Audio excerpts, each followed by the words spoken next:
How to fix Booking.com app crashing. So first of all, you have to close the app completely and then reopen it again. If that does not work, restart your phone and then try again.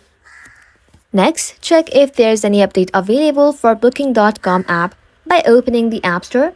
In the search bar, search for Booking.com. And if there's any update button, tap on update and let your application update to its latest version.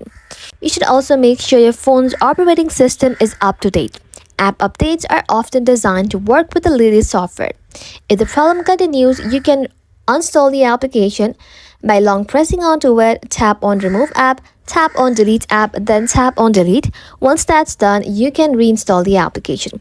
And finally, check your internet connection by switching between Wi-Fi and mobile data because a weak connection can sometimes cause the app to freeze or crash. That's it. Thank you all for watching. If this video was helpful, consider subscribing to our channel and liking this video.